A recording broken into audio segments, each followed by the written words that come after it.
joining us. This is Sippin' Tea with Nat and Z. I'm Nat. And I am Z. Hello, hello, hello.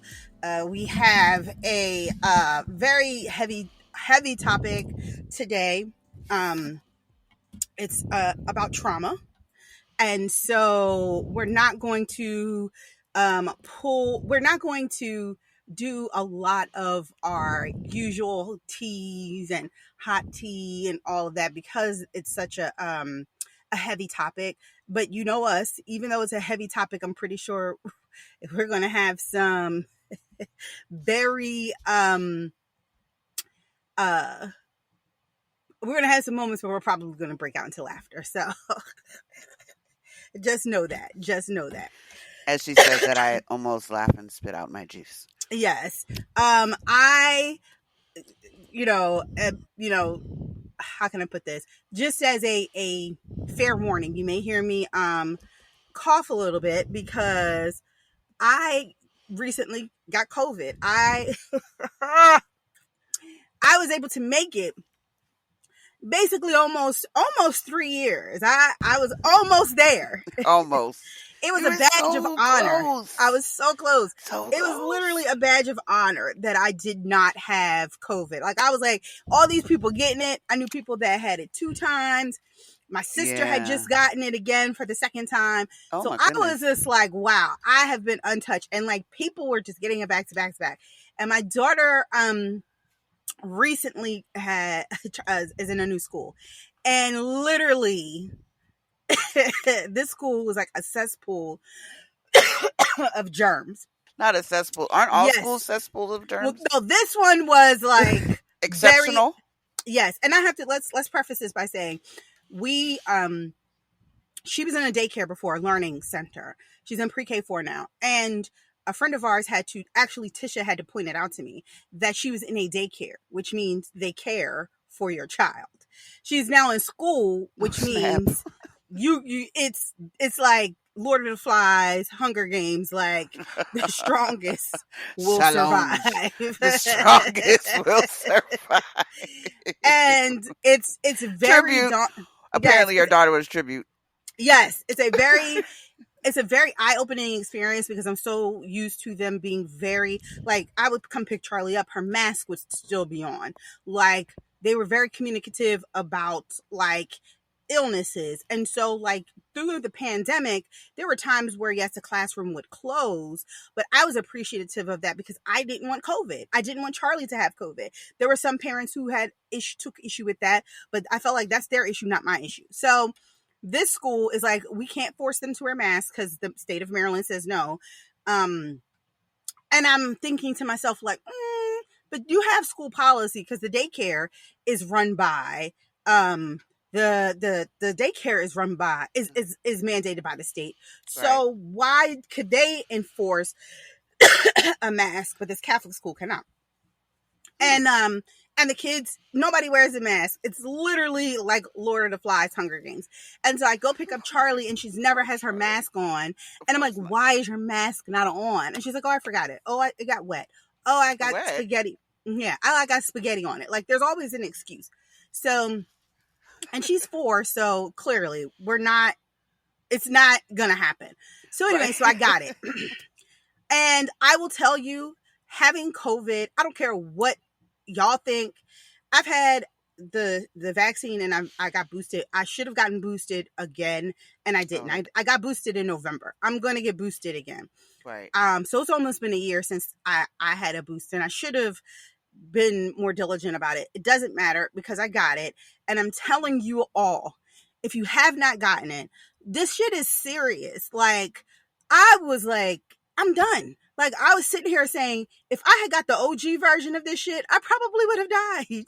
I would have been in the hospital or something because it was so bad. I had every symptom that they list on the CDC's website.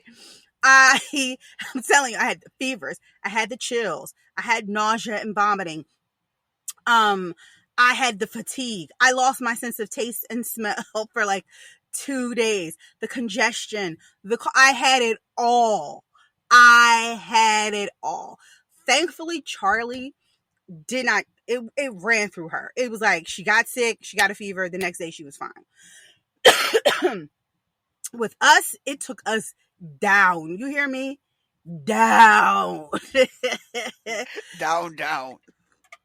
I'm sorry. The best thing about this is I didn't have to be a parent for for It's some a hell of a days. way to get a vacation from it. Yes, I didn't have to be a parent, and I didn't have to go into the office because I have to be in the office 1 day a week.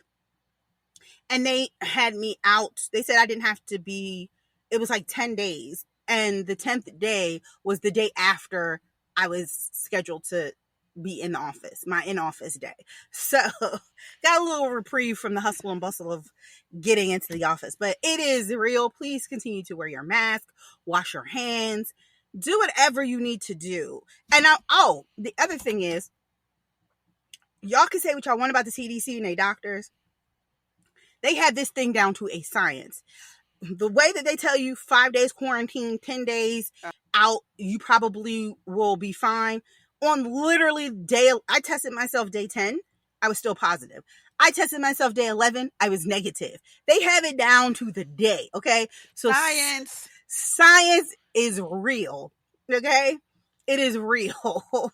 Because Yes. day 11, I was like, oh, I'm negative. I could be out. In these streets, the streets are Yes. calling. The streets are calling. Yes. For day 11. Day 11, but not day 10. My nail appointment was in the middle of this bullshit. My nails are looking so tragic right now. Like, I cannot wait to go back to get my nails done this week because these bitches is like, ooh. I'm so glad that the color I chose when I got them done the last time was You gotta nude. be smart about that sometimes. Yes, because you can't even tell. It gives you a reprieve. Girl, these things are looking. But that's it. So, what about you? Because I just went on and on about COVID and... Well, excuse me for my cough. I'm hoping it's not the vid. I don't think it is. I think it's just allergies and congestion. Because I feel okay. Although I do need to go. I wasn't feeling that well the other day and having chills and stuff. And I was like, oh no, is this another kidney thing? I went to the doctor. She's like, might be. So you need to go to the doctor or go to the pharmacy or else you're going to end up in ICU next week. I was like, well, I really can't do that because it's fairly inconvenient because I've been back to work for a month full time. So I need to go take care of that. So other than that, just trying to not catch the vid and be in the house. Girl. Although I was not in the house, I did. Oh, you know what? I went on a party bus last night. So clearly, but everybody had to do their COVID test within 20 minutes and then the full day of us leaving. So we went to the park for dinner. Yo, we had some lamb chops. Phenomenal. Is the park now just dinner? It's just dinner. It's not party central anymore, correct? Okay. It looks really, really nice. Like I liked it. I thought it was pretty. But the food, I mean, the park has always had kind of tasty food, but them lamb chops, oh my goodness. Slap your mama. Like the whole table, like everybody's food was good. The table got quiet and there was 14 of us. Damn. Everybody got quiet when the food came. And folks was yapping it up because folks were drinking and hooting and hollering. As soon as that food came, hush. Ain't nobody saying nothing about their food other than it was good. Folks was, everybody finished a plate. Everybody. I don't know anybody who tried to take home food. So we may have to do something. Maybe we could do something because I didn't get to go out for Mikey's birthday. One, because I'm old and I can't do 10:30 at night. Two, and I let her know that I can't do 10:30. But two, I had COVID. So, but I told her once I got better, I would I would do something with her. So maybe that's what we can do. Maybe we can all just meet in DC and go to park for dinner. Yeah, and they had a prefix menu. So it's standard price and all that stuff. So maybe we could do that. We'll chat offline and see what we can figure out. It was a nice, dress up and feel kind of judgy. So everybody kind of looked cute and just sat there and laughed to myself about all the memories of what floor we danced on when park was a club. Ah, yes, yes. Yeah, so I Park think it was was a it? nice little, and then how they did whoever did the decor, how they Mm-hmm. revamped the decor. I love it. Like, so the picture, I know I put up a picture yesterday of my new profile. I don't know if it's a profile picture, where there's the green wall and the gold champagne flutes behind Mm-hmm. me on Facebook. That was taken at the park. Oh yeah, I saw that. Yeah, Well, we have to. That seems like a time. yeah, Time was had, so we may need to do that. I think so. I think so.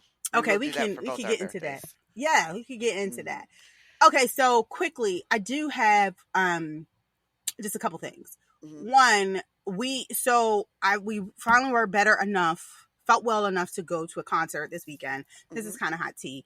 We went to see Wu Tang, Uh oh. Nas, Uh and Busta Rhymes was like the he was an added performer because he wasn't originally on the bill, and I oh. think they added him because Method Man couldn't tour with Wu Tang, and you kind of need that yin and Um. that yang, right? Because Wu Tang is like for hip hop heads, right? Yeah. Like they have songs that you can dance to, but they're not really party. They're Right. not a party anthem type of group, right? No. Same thing with Nas. Like Nas has party anthems, but like Right. Nas is for like super like Nas is like for hip hop heads, right? Yeah. Like you are going to get some like you're going to get some party songs from Nas, but most of them you want like the Method Man type of format, right? So I think they added him to give that. And let me tell you, that a time was had that night because Time Busta was Rhymes had. is a great performer. It's just him and Spliff Star. That's it. Uh-huh. Not an entourage, which is, Uh-huh. I mean, the same with Nas. It's just Nas on stage. No Right. hype man, Right. no nothing. Not, it's just Because Nas don't Nas. need anybody else He anyway. doesn't. And that's a feat. There's only a few there's only two people that I've seen in concert, rappers, Hmm.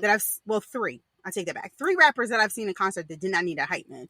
Kendrick Lamar, For sure. For I've sure. Jay-Z, Yeah. and Nas. Hmm. And I will say this, I'm going to say this.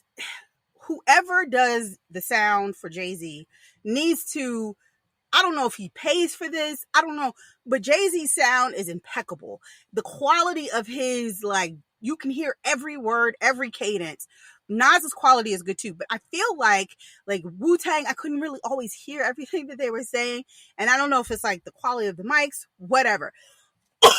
But it was an awesome concert. So aren't, if you aren't if you're in a different area than this, because of course the concert's already passed and they are coming to your town, I highly, highly recommend you going to that concert because a time was had. Okay, a gentleman in my area actually had to be taken to the hospital because he partied a little too early and got Oh. super drunk, and they had to take him to the hospital. Probably, Wow. possibly alcohol poisoning. What the Um, hell? People still do that? yes, yes.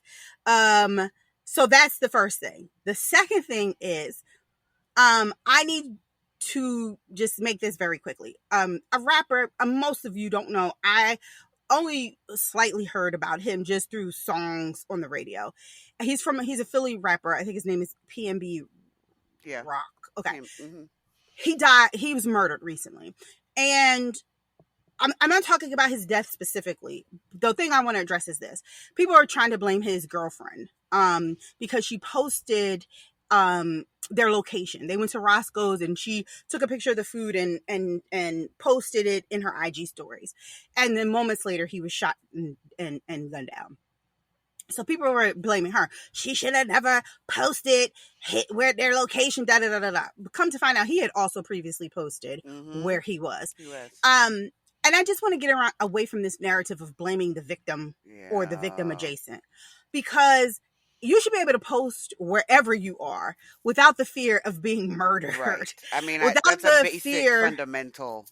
Exactly. Without the fear of being gunned down, you should be able to enjoy life, right? But we are living in an era and in a time where that is not possible. I mean, even someone who's not famous, I always say, don't post real time. Like, Right. there's a lot of places I've been, I don't even post pictures of Yep. those things because you don't need to know my business. Like, I'm very selective of what I post on social media. Yep. I barely post my family. I barely post a lot. Mm-hmm. Right there a with lot you. of stuff, right? So, It's and probably best I for us on so many levels. And we, right, you know. because here's the thing. We could be like, okay, that picture you took of yourself, right? I could took us, if I was like, and y'all, this is my PI, because I'm like She's a a PI, y'all. self-proclaimed PI person, She right? really is. I could take a picture that you took, take it, the image, screenshot it, put it into Google Image, figure out what location that possibly is, right? I could do that. I can figure out where you are, and if I wanted to, I could. Oh, she's there. I know where she's at. I can get to her house. I can do X, Y, and Z. Right. People do these things, right? Mm-hmm. You're at work, triangulate right? where you are, and people, you're taking pictures of where you are at work. You have a stalker. They can take a picture. Oh, I know where this bitch works at now. Like, unfortunately, this is how society is. But let's stop blaming the victim. And let's get to the root of the problem, which is these people who are killing people over like dumb stuff. And this is like the 5th rapper I've heard in the last 2 months that was either gravely injured or murdered in LA. Ice-T has said it best. You do not come out to LA flashy. LA rappers don't even wear shit. And I started to think about that. I was like, you know what? I ain't never see Ice-T unless it's in a video or they're at a excuse me, an event. Ice-T, Snoop, Dr. Dre, Kendrick Lamar, even Nipsey Hussle. I've never saw him like super flashy, even though, and he was murdered over some dumb shit. Yeah. Like, but there's like East Coast rappers that go to LA thinking it's sweet. And my husband said something that's very poignant. He's like, you know, people go to LA thinking shit is all sunshine and palm trees.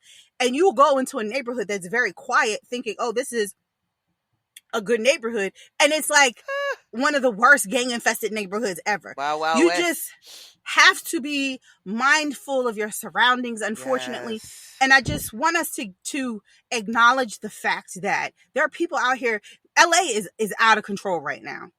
Every time you go on IG, you just see somebody robbing somebody, people out at dinner getting they jewelry snatched, purses snatched. Like, it's like it's an epidemic out there right now. It's bad. Home invasions. God. This rapper just got his house invaded like 2 weeks ago. What? They stole like almost over, I think he said he was either $100,000 worth of stuff or $1 million worth of stuff. $1 million. It was $1 million worth of stuff. So, my God. And here's the thing. This isn't new because y'all remember the bling ring. They was just hitting up white celebrities. This was like a decade ago. These young kids was going into like Paris Hilton, Lindsay Lohan, just raiding their shit. So this isn't new, but now people are dying behind it. Yeah. Let's stop blaming the victims. Let's start having real conversations about why we're at this point. It's a recession. People can't, I mean, excuse me. It's bad. Folks and I just want to go back to work because they weren't getting paid what they want, but then it's real out here. Yeah. And I just want y'all to just, that woman has lost her man in front of her. And I saw the video, unfortunately. That shit would traumatize. Forever. That shit traumatized me. And I saw a video. I can only imagine what it was like being there. And I think, if I'm not mistaken, they have 2 children. I don't know if he has 2 kids. So, I don't know if those children are from her. But yeah, he has 2 kids. He has 2 kids. So let's keep these things in mind. Because that brother was only 30 years old. Minding his business. Minding the business that pays him. And just doing what everybody else does on a regular basis. Posting that they're out and about. And that man had to die. So yeah. I don't understand what the whole victim blame shit. I don't either. Thing. But this is a good way to segment into our topic, which is about trauma. So let's take a quick break. And then we'll come back and get right into it.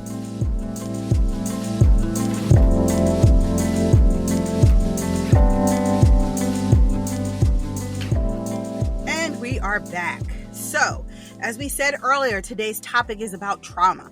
The last episode, we talked about triggers, and we talked about how triggers are actually rooted in sometimes childhood traumas or even adulthood traumas, right? Yeah. Mm-hmm. So, what is trauma? Trauma is an emotional response to a terrible event. And this event could be rape. It could be an accident. It could be a natural disaster. It could be watching, a loved one get seriously injured. There's a lot of different scenarios in which trauma can manifest itself. Usually and typically after the event, like immediately after the event, there's shock and denial, right? You're in shock and you're like, this just didn't happen. I didn't just witness this. This is not, no, this didn't happen. Right. And that's what happens immediately after. But the trauma is what is the long-term reaction, right? This is unpredictable emotions, flashbacks. It can cause you to have strained relationships. There's even physical symptoms that can manifest themselves, like headaches and nausea. So, few people go through their life without experiencing or encountering some type of trauma, right? We've all probably experienced it on some level. Yeah. Maybe not as major as some people, but there's most of us have experienced some level of trauma. Parental loss in childhood. I lost my mom in my early 20s, and that shit still affects me to this day. I mean, auto accidents. I've been in a car accident where the car literally flipped and I walked away without a scratch. Physical violence, sexual assault, military combat, right? We talk about PTSD, military combat experiences, the unexpected loss of a loved one. These are all traumatic events. And here's the thing. You can have a loved one who dies and you know that they're going to die. And then you can have a loved one who died unexpectedly and there's still going to be trauma there. Yeah. Regardless if you knew or not. There's still some level of trauma that will manifest itself. For sure. And within that trauma, there's 3 main types of trauma. There's acute, chronic, and complex. And when you're looking at acute, it really reflects intense distress in the immediate aftermath. So that like shock and awe, the one-time event. And sometimes it can be for a shorter duration. This could include like what Z just said about a car crash, sexual assault, and the sudden death of a loved one. As far as like the chronic, that can be repeated or prolonged actions. You kind of see this a lot when there's significant and consistent effects from bullying and neglect. If you're living in a intimate partner violence situation that goes on for years, and the residual effects with that, and then of course this physical and sexual abuse that can be intermittent during that time period. Yes. Could be seen as chronic because it's maybe ongoing, even if it's not consistently ongoing. But let's say it happens one year, and then another year doesn't happen, then it comes back again. That's still, on those timelines. As far as complex, that can arise from multiple traumatic events at the same time, and there's nowhere to go. Like it's like one thing after another. So if unfortunately, let's say sex trafficking, you've been kidnapped and then you're assaulted and then sexually assaulted and there's abuse and then you're held there. Those are multiple traumatic experiences that you can't even like pick which one to respond to. Yeah. I have experienced trauma on different levels. The death of a loved one. I have been directly and indirectly affected by domestic violence. And, it's something that you have to work your way through. Yes. But it also is something that will consistently reoccur even when you've done the work. Yes. And a case in point, if you are someone who has been directly or indirectly affected by domestic violence. So for example, if you saw a parent be abused and then you yourself got into a relationship where you were abused, and the abuse can be physical, emotional, mental, financial, right? You may then find yourself in a loving relationship, but that person says or like yells at you, right? Y'all get into an argument and the person yells. That yelling triggers you. Yep. And the trigger is based and rooted in a trauma, whether it was from the indirect domestic violence that you experienced or the direct domestic violence you experienced. So now you have then transposed all of those feelings onto this partner who has raised their voice at you in this situation. And the cycle continues, unfortunately. Exactly. You could be someone who doesn't like to be startled from behind because you were attacked and the perpetrator grabbed you from behind. So you don't like people to be behind you at all. That trigger of someone being behind you is rooted in the trauma that you've experienced from being sexually assaulted or being assaulted. And then for like military, loud noises. Yes. Pops like that, I know. Balloons. For a fact. Balloons are no-no. Popping up balloons kind of are a no-no in our house for that reason. Because it's too jarring. Yeah. You know, it's too jarring. And you don't think about that. For a lot of military folks. And I don't think they realize it until they come back home. That certain things... And that's another thing. Like, you may not even realize that that's what's triggering you. No. It may take years for you to figure out why you're reacting the way you did. Right. So it's so complicated, and there's so many levels to it. Right. I think most of us probably have experienced acute and maybe chronic. I think complex is like I don't know anything that if I've experienced repeated or multiple traumatic events. I know that like I said, I've been in situations indirectly and directly with domestic violence. I've been in a car crash. I've experienced death on a level that I don't want to ever have to experience ever again, even though I know I will. You understand what I'm saying? Like, and it shows up so differently, like for what situations that you're in. And when I had my whole hysterectomy thing and it was botched, I was traumatized to the point that I didn't go back to the doctor for almost 3 years, to the OBGYN, because I was just like, they're going to mess me up again. And that's how it presented itself, not realizing, like, I kept putting it off. And then my one doctor was like, so do you think maybe you don't want anybody dealing with you in that regard because of what happened with you in X, Y, and Z? Yeah, and you don't realize it, right? You really don't. You don't. Really don't. And that's a good way to even think about childhood trauma and trauma, right? Because there's a lot of things that happen to you in your childhood that you don't even realize is a direct relation to how you react in certain situations, right? Usually early childhood trauma happens to children between the ages of 0 to 6, right? And I think that this is because that is a time where those are your formative years in terms of your brain and things like that. And it's hard for us to remember what happened to us between birth and 6, right? A lot of us can remember after kindergarten, first grade, second grade, but it's those toddler years that you don't remember. But things could have happened to you during that time that you don't know, that are deep rooted, right? So there are various things that you could have experienced in your childhood that resulted in some trauma: natural disasters, sexual abuse, physical abuse. Think about it: domestic violence. If you're a 3-year-old or 4-year-old and you're witnessing your mother getting beat, that's going to have a lasting effect on you, right?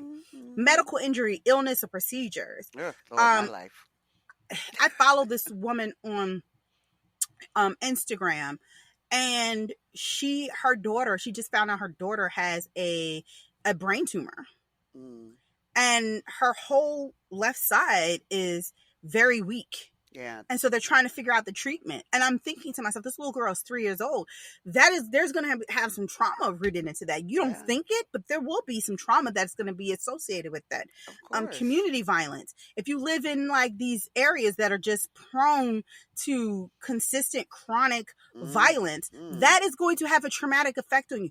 Could you imagine living in Chicago in some of the worst neighborhoods? LA in the 80s? Shit, Philly now. Philly now. I don't know what is going on. Like, what the hell is going on? Like, you know what I mean? Like, it is ridiculous. Off the charts over there. You can't even go outside to enjoy yourself. Like, COVID has like stunted people's emotional Yes. intelligence, Mm-hmm. growth. I don't know what the hell has happened. So many levels of stuff So going on with many. that. Neglect Mm. and deprivation, traumatic grief, you being a victim of a crime, Mm. kidnapping, accidents, school violence, loss. Think about Ooh, Jesus. I don't school like loss. talking about this because it always makes me so sad, and I like tear up. But think about these kids at Uvalde, the ones that survived the shooting. Yes, and Like the one little what? child that took the blood from her classmate And rubbed it on on her. her. The fact that a child in Oh my God. elementary school had the wherewithal to know to To do that know how to is sad. It's good because you hope that your child, survival. but that shit is sick. They used That to a not child even has to think do to that. need how to do that, but oh my God. And they do. And that's sad. And You understand? That is, we I wouldn't know wouldn't, that. We wouldn't know to do that at our age back I would then. have, I don't think I would have. Because our head isn't in, we wouldn't have known. I And don't we think we grew would up have known. in the freaking 80s. Yeah. And let me say this. There is something to be said about the children that are growing up now and how we grew up. When we grew up, we lived in a time where we literally were just left to fend for ourselves. I mean, literally, We'll see you when you were see. left, We'll see when you come back. yes, to fend for yourselves. Yeah. But it was a different time and a Figure different it out. era. Even though we were in the height of the crack epidemic, violence was on an uptick, a lot of single parent households. I don't trade my childhood in for anything. I mean, literally, like, we had time was had in the 80s, right? Yes, it was. And I think it has given us a lot of resolve and able to push through a lot of the shit that's happening now, right? Yeah. I think Gen X is like very like peak. We can get through anything. Well, you think about it. We were left to fend for ourselves to figure it out. People didn't do stuff for us like nowadays. Our Right. tensions, like our instinct had to kick in now to figure it out. These kids nowadays, everything's like done for them. Everything is like Everything. microwave, instant Google, Everything. They're So very they don't, entitled. so there's no emotion, because an action can be tied to your emotion. And if you understand how you do a particular behavior and you got to figure shit out, it's not the end of the world. It's like, No. oh shit, okay, let me figure We this are out the now. Oh my God. What I do you think mean we're gotta the do it by last myself? generation that has the ability to critical think. Yes. And but I'm pointing this out for a reason, right? A lot of our childhood was rooted in trauma because we were neglected, not intentionally, Right. but because we had parents who had to go to work. Yeah. Textbook You understand what I'm definition, saying? we were neglected to a point. We were like textbook, but I rode a bike and crashed into a telephone pole, and I blacked out for several moments. Woke up, I know I had a concussion. Went in the house. Oh, you're all right, and go back outside. right. Facts. That's probably what's wrong with me today. Okay. You come in unless you are bleeding. Go stay outside. Yes, but that's probably what's wrong with my head today. That concussion, nobody took it seriously. It's like, oh, you're all right. Go back outside. At least I didn't tell you to go to sleep.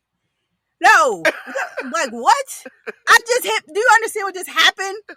I got this bike. My bell is broke. I crashed into a pole. I think I blacked out. Go back outside. But I say that to say, we still can't take away from the fact that this generation is experiencing trauma on a different level because we've made their life so comfortable. Yes, everything is so even the easy. smallest inconvenience turns into a trauma for But them. that's kind of our fault because we're traumatized of how we went through. We said we don't want the next generation to do it, so we've enabled them to the point because of our own trauma. Right. But realizing now we've handicapped them, and we should have just let them figure it out. I was watching, and it's sad. We just found this comedy special, because of the comedian. He actually just passed away. It's very sad. He's 54 years old. I think it's David A. Arnold. I don't know if anybody has children like at the preteen age, but there's a show on Nickelodeon called That Girl Lele, and the girl is an IG sensation. Like she Yeah. started out on IG rapping, and then she turned it into a show, and he's like the creator and executive producer of the show, and he's been in Hollywood for a very long time, and we watched his comedy special, and he was talking about how when we grew up, playgrounds were concrete, asphalt. Like you fall off the monkey bars, you may or may not survive. I still have a scar on my knee from that, and then Yes. and the metal slides. All of us have Tetanus some scar from if the you playground. grew up in that time, Yes. from being on the playground, right? Yes. Part of childhood. And he was like, nowadays, he's like, have you seen playgrounds nowadays? He said that they're literally the ground is made of sponges, like to protect kids from injuring themselves. And he's like, we have made these kids so soft that they don't even get injured. And I thought about that, and I said, he's absolutely right. We have created this environment where we protect our children, but, and I'm not saying that that's wrong, because we should. You want to insulate your kids from as much harm and damage as you can, but I feel like some of it builds character and resilience. Absolutely, because you getting and falling and busting your knee open on concrete and getting back up to go back out to continue playing, that's a fight or flight response. Like kids will be like, I know, I'm fine, Mom, just put some Band-Aid on it and I'll go back outside. Right. Because if it was bleeding and you had to stay in the house, she was like, never mind. Let me tell you, my grandfather, if you didn't need stitches, your ass was going back outside. Like, you need a tourniquet? Just go ahead and put it on and send your ass outside. Right. One of my earliest memories I remember, and I'm not lying, we lived in these apartments. I was about 5 years old. And in these apartments in the basement, a lot of kids would congregate, right? Where the laundry room was. And of course, it was a concrete floor. And we were all playing around, and there was some water on the floor. I slipped and fell, broke my middle finger, busted my chin open, right? My grandfather has to come because at this time my mom didn't drive. So my grandfather literally had to, we went in a cab. My grandfather had to meet us at the hospital. I get stitched up. I look like I had a beard in my chin. This is trauma, right? Because I got teased because when I got to school, people said I was growing a beard, which really was stitches. Because at this time, again, this is the 80s. Right. The stitches weren't all cute. Right. They was like hanging out from my chin. Okay. This is something I remember. It is trauma. Okay. That is so I had stitches hanging from my chin. I had a broken middle finger. And after all of that, I'm like traumatized. I'm 5. Okay. 5 or 6 at this point. The visual on that one, though. I'm like in pain. And we go to my grandparents' house, and my grandfather said, I bet your ass won't go back down there to that again. I'm like, what the fuck? I'm injured. Nah, you okay? But I bet your ass ain't gonna go back down there and do that shit again. But he was right, because I didn't. But that's what I'm saying. I don't think our parents believed in accidents per se back then. They was like, what you done did now? Like, we caused ourselves injury. So we didn't want to tell anybody we was injured. Arm all hanging off. You okay? I'm fine. You're fine. I'm okay. But that just... They're like, oh my God, my fingernail. Exactly. But that just goes to show you that there is some trauma rooted in your childhood. You don't know, like, even talking about that. Like, I'm like, damn, I really was bullied because these kids said I had a beard. And it was stitches, bro. It was stitches. But research will show you that children are particularly vulnerable to trauma. And the reason why is because their brains are still developing, right? Excuse me. COVID. God damn you, COVID. So their brains are still developing. Our brains are developed. Like, and that's unfortunate for some of y'all, because some of y'all could stand for some more years of brain development. But so during these traumatic experiences, a child's brain is in a heightened state of stress and fear, right?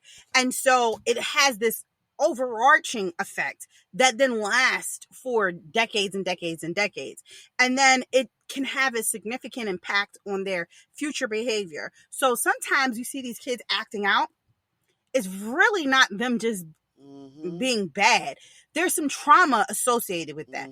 Whatever it could be. It could be that they, like we said, are in a community where there's a lot of violence. Maybe there's violence in the home, their emotional development. There's some kids who don't have any emotion at all at 6 or 7. Have no affect whatsoever. Or have emotions that don't match the situation. Or they have issues with their mental and physical health. So we have to be really mindful of what we're exposing our children to. Yeah. And when we're exposing them to them. So, I used to work at a psychiatric hospital for children between the ages of 3 and 9 that were homicidal and suicidal. Clearly, there's trauma there. If a 3-year-old can articulate to you how they are trying to snuff out their baby brother. So that is evidence of how those things can manifest. And then you kind of look at how else it can manifest outside of inflicted trauma when you're just existing in your own space, i.e. I'm Black and I just have trauma because I'm Black, because of everything that can come with racism and the impact of that on our mind, body, spirit, like everything can resonate. And I don't think people realize the impact of that. As far as that being called racial trauma, is a result of ongoing exposure to racial stressors such as racism, racist bias, discrimination, violence against people of color, and racist abuse that, if you all look and just turn on the news, is in the media, and it causes people of color to feel unsafe just because of what we look like. Driving while Black, existing while Black, walking while Black, in the grocery store while Black, at church while Black. I mean, there's no safe refuge for certain folks, and individuals will have no idea what that's. Certain individuals have no idea what it's like, just because you showed up because of what you look like. And a lot of symptoms of racial trauma include, you feel angry and depressed a lot. You're anxious, on edge. There's hypervigilance, which contributes to our blood pressures and our levels of anxiety on so many things, cortisol levels, stress levels, belly fat. All of these things have have long-term effects. Intrusive thoughts of flashbacks, avoidance. You remember that you don't want to talk about certain things because you're like, I can't believe this is happening to me, because you're like, it's like your own shock and awe. Like, is this really happening? Are you serious right now? Or, you don't go to certain places because of what you look like. Sundown towns. There's certain places in America Black people just cannot go. That cannot be said for our Caucasian folks. They can go anywhere they want. Even to go to Compton. But, and walk down the street like, do. Now, after dark, you're on your own. During the day, they could probably do that and keep it moving. But you can't do that. And it breeds trembling, a racing heart, and then the blood pressure. Think about how many Black people have blood pressure issues. I don't know that many white people with blood pressure issues, personally. But medically, I know a lot of Black men. A lot of Black men. Because think about what they got to deal with. Just driving down the street. They don't know, getting out the car. I mean, there's so much stuff that adds to that. And then blaming yourself a lot of times for this can be a way your brain tries to make sense of what happens. Well, maybe if I didn't turn so quickly, maybe if I turned on my turn signal so quickly, I wouldn't have been pulled over. Maybe if I would have there's no maybe I would have just anything, because the fact remains racism is a indicator for trauma and a cause of trauma for a lot of us that folks just have no idea because it's not their reality.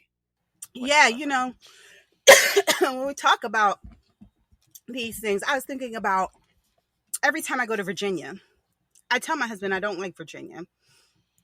And I don't like Virginia because Virginia gives me a very plantation vibe. It gives me, I don't belong here.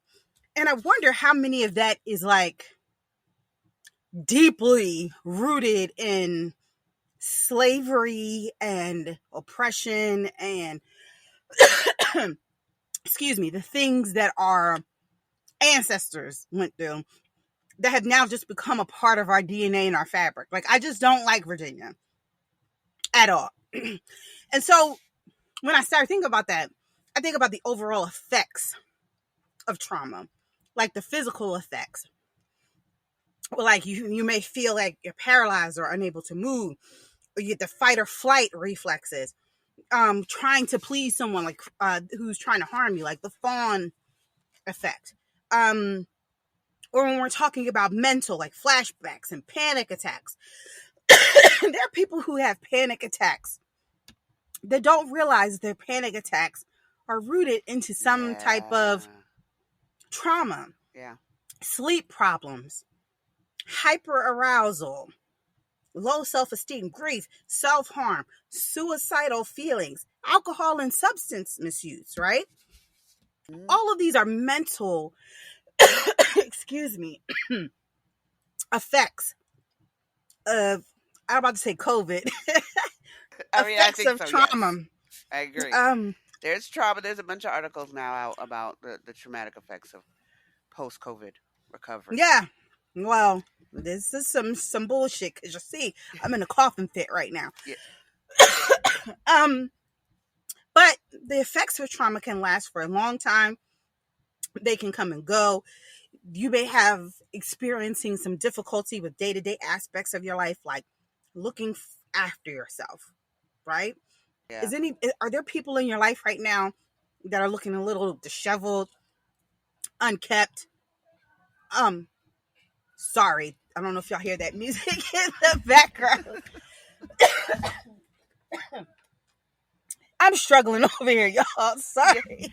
Do you want to go get some? You got something to drink? Because you still keep talking. I do. Mm. So, okay, let's get back. So, you could have someone who's having trouble maintaining friendships or relationships. Your sex life changes. Hmm. And it could be you don't want to have sex at all, or you're just like, I need to have sex all the time. To block whatever is going on out. Exactly. Yeah. Um, Unable to remember things or making decisions, having problems trusting people. These Hmm. are all some long-term effects from experiencing some level of trauma. Right. And then when you're trying to rationalize this, unfortunately, there's some myths and misconceptions that come with what surrounds trauma, and what people can misconstrue about the impact of trauma. And there's one that we all think it will destroy your life forever. It doesn't have to. Letting go of the victim label can enable people to see themselves instead as survivors, and allowing them to grow and feel optimistic about the future. Because you got to think about it, some folks have to figure out, once they identify that trauma and understand what's causing them to have those feelings, can figure out a better way to cope, so it doesn't necessarily have to linger with them forever. So it's not like a death sentence, like I'm gonna be just traumatized for the rest of my life. There are Right. people that are, though. We're not discounting that. And that some people think that all childhoods are traumatic. That is not true. Some children don't have a traumatic. It does Some happen. don't. Some don't. Right. They don't have any type of. They couldn't even identify with what you're talking about. And then talking about this one, I think is always like a point of contention when you're talking about negative emotions and experiences can lead to healing. So some people think, well, if I keep talking about it, I'm going to keep traumatizing myself, and it's not going to work. It's just going to make me traumatized for the rest of my life. When in fact, like when you're dealing with large scale disasters or wars, it can affect and impact thousands of people. Data shows rehashing painful memories can be dangerous.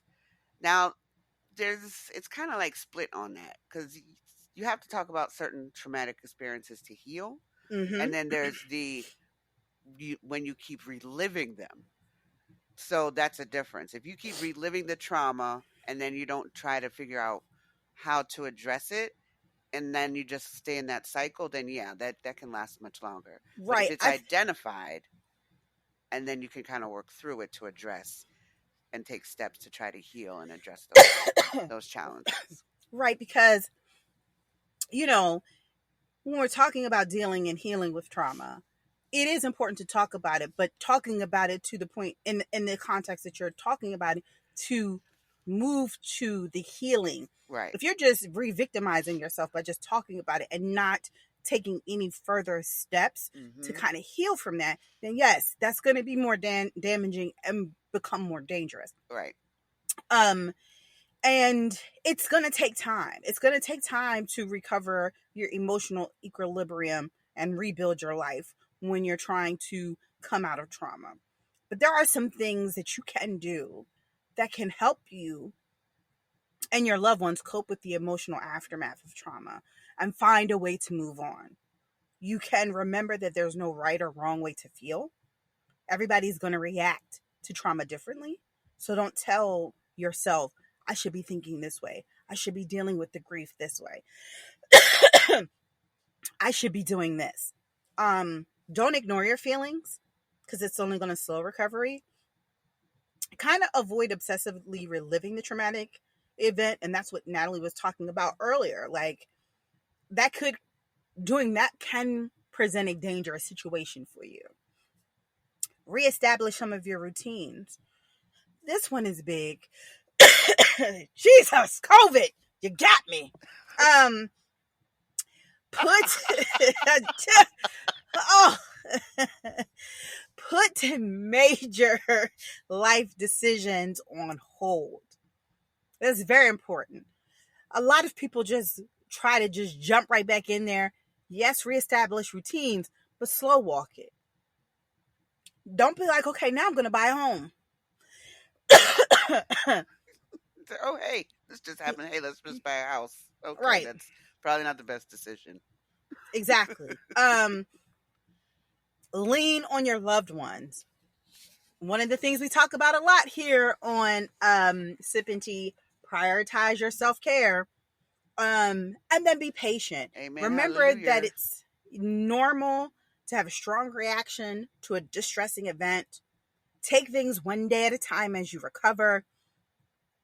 As the days pass, your symptoms should start to gradually improve.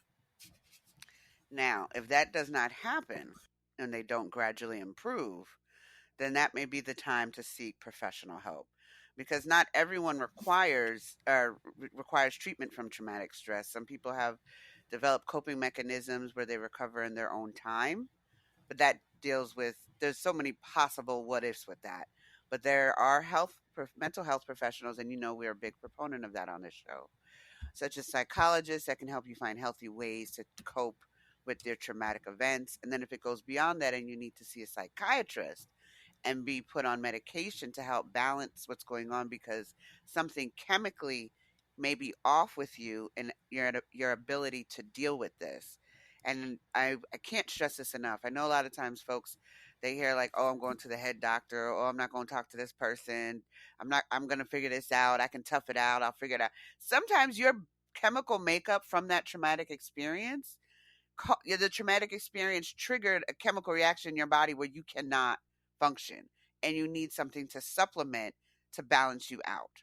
So I just want folks to understand that being put on meds from a psychiatrist is not the worst thing ever, because just like if you have a cold and you need to take some tussin, same thing in in the in the grand scheme of things. So trying not to demonize or understand, just try to understand how a mental health professional can step in and help you. And it may be a psychologist where there are no medications involved, or a psychiatrist where medication can be prescribed for you to help you navigate the trauma you've endured. So something to think about. Okay, But well, I think that we gave you all a lot of material to think about. So we're going to take a quick break so that I can have a coughing fit. And we'll be back with the last sip of tea with your hood Dalai Lama.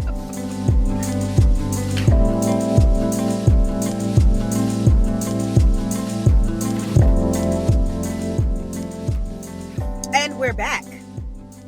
This is the last sip of tea with your hood Dalai Lama. I am your hood Dalai Lama. The last sip is going to be really quick. Why? Because COVID is a bitch and it got me. It got a hold of me. I'm like literally gasping for air because of a coughing fit. And I'm out of the 10-day period. I'm at like 14 or 15. But people, you are witnessing the lasting effects of COVID in real life, in real time. So if I have anything to leave you with today, it is wear your damn mask, okay? You do not want to be walking around sounding like a decades smoker, a smoker who's been smoking for decades, a person who, you know what I'm saying, because I feel the pressure in my chest. COVID is real, people, and I know I'm gonna have trauma from this shit, because I don't want to go near none of y'all no more. I don't want to be around people. We're gonna be back inside. Oh, I'm back inside. Back inside. We outside no more. No, Beyonce said, you ain't that outside. Bitch, you right. I'm inside because COVID is real. And some little point that I want to make. I just got over COVID, but I learned that I could get reinfected like tomorrow or next week because I could get a different strain than the one I just got. I don't want to ever go through this shit again. So, if I can impart you with any wisdom, wear your damn mask. Wash your nasty ass hands. Cough into your elbow, people. It's really that simple. Please. Don't be around me with no mask. Cause we gonna have problems. There might be some furniture moving because I don't want to experience this shit ever again. And that's the last sip of tea with your hood Dalai Lama. Thank you kindly. Thank you again all for joining us on Sippin' Tea with Nat and Z. You can follow us on IG at sippintea_Nat and Z_pod and on Facebook at Sippin' Tea Nat and Z to get information on upcoming podcasts, topics, guests, and news. And thanks for listening, and catch us next episode where we get into trauma bonding and codependency. Have a good week, y'all. Wear your damn mask.